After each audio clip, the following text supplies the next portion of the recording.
Hey YouTube, how you guys doing today? Kevin here, coming back at you with another video. This is actually part 2 to the p0442 small evap leak. Just wanted to do a quick follow-up video. So a lot of times you hear people saying, oh, it's the purge. Where is the purge located? Well, this is a Mazda 5 micro minivan, I guess you'd call it, and the purge is right here. But this was not my problem. So what you're going to do with this is you're going to disconnect. You're going to follow the hose, which goes up to this clamp right here. Okay, and you loops it right down. You use your finger, fall right into the sensor, and then on the other side of it, the sensor wire comes, the hose comes out. It's the one with the yellow stripe, and it comes over here so you don't get mixed up. It also has the yellow, where is it? I already mixed it up right here. Goes from there, goes under this one right here, and goes into here with this blue connector. Okay, so basically all you got to do to check your purge, that sensor, is disconnect it from up top there, disconnect it from right here, put one end in a cup of water and blow into it and see if you get any bubbles out the other end. If you do, then your purge valve is leaking. If you don't, then your purge valve is good.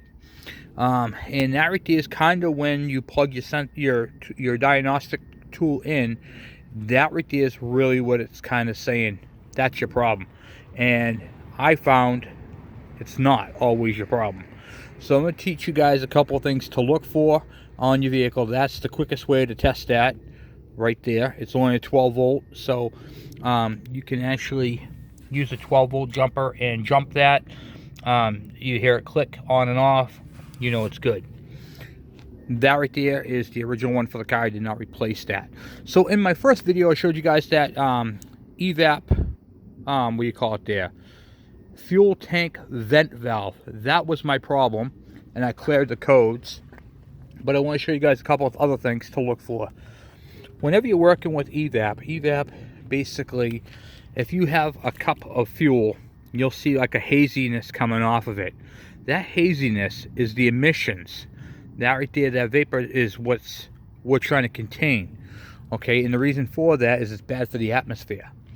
So anyway, first things first, always check your fuel cap O-ring. Make that your first thing. See that little valve right there? Okay, if this is leaking, that will cause it. Make sure it's not dented around here. Make sure it's not stripped out, and make sure you get the right cap. The cap should spin on there, no problem, and then give it a click. Okay, don't have to keep clicking it, just give it a click, and then you should be seated. First thing you always do is whenever your light comes on, try changing your cap. They do go bad, and it is very common. This is the thing that gets, most neglected.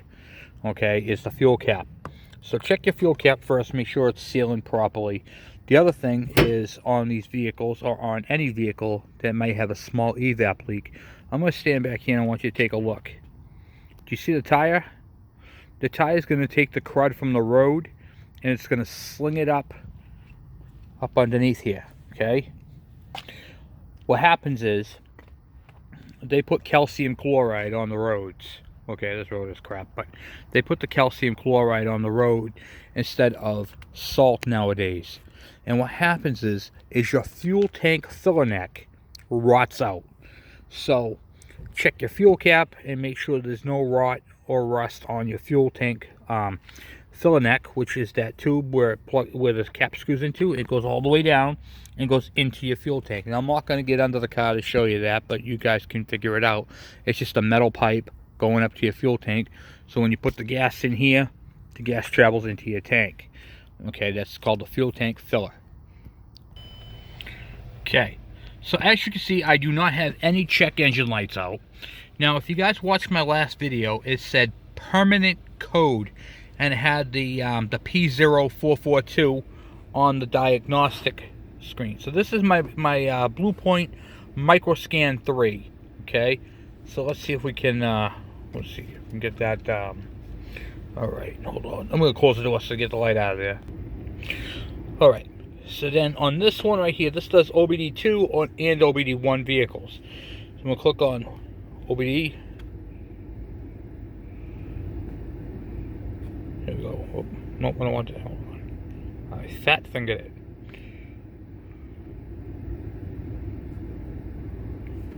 I should get restarted. I had it plugged in when I started up the car, so I have to do it all over again. Okay. Communicating. And as you can see, no codes. Okay. So where it used to say permanent code is after it goes through a whole complete drive cycle, it'll clear that permanent code and there'll be no codes in the computer. Okay.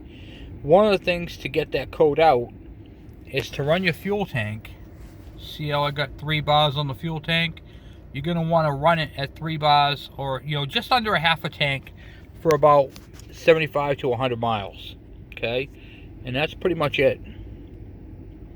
So I just wanted to show you guys that it clears the codes, everything's ready, and the MIL light, which is the malfunction light, is off. So I just wanted to show you guys that. So that took care of my problem, and I've been driving the car for a few days since I did that, and no issues.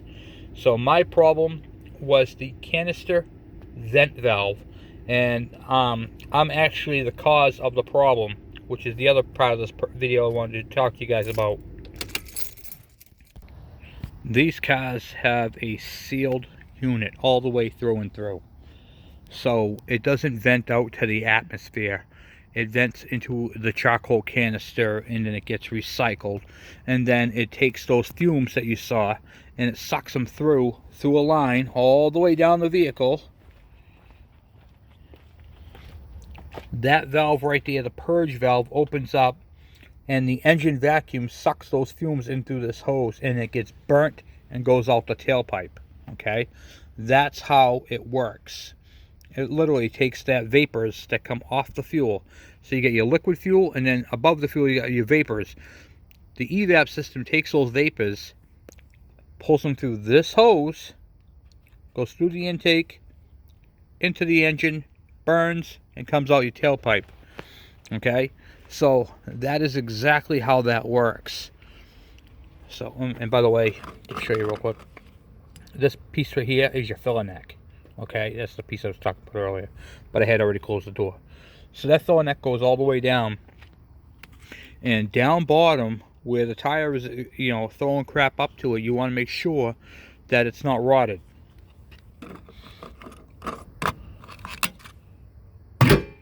And that, my friends, is all there is to fixing that evap.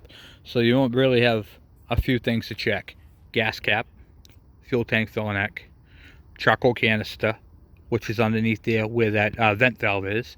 Make sure that no road debris hit it or whacked it or cracked it, and make sure it's solid and there's no cracks or splits or anything like that in there.